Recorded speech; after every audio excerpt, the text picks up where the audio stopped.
کانچ کی شہزادی۔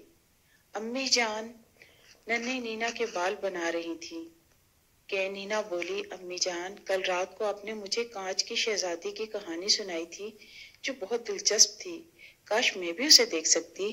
امی جان نے اسے پیار سے سمجھاتے ہوئے کہا، میری بچی یہ صرف کہانی تھی، حقیقت میں ایسا نہیں ہوتا۔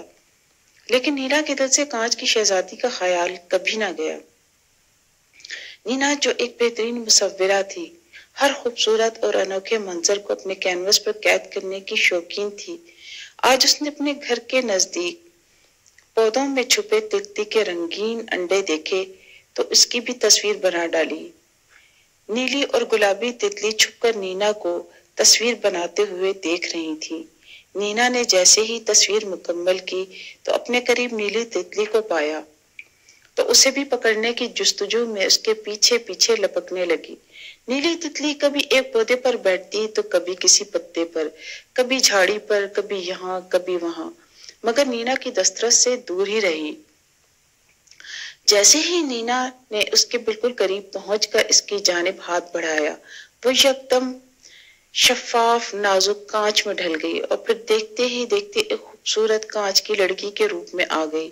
نینا پلک جھپکائے بغیر سکتے کی حالت میں یہ حیران کن منظر دیکھ رہی تھی۔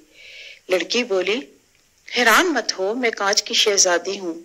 نینا کو بچپن میں اپنی ماں سے سنی ہوئی کانچ کی شہزادی کی کہانی یاد آ گئی۔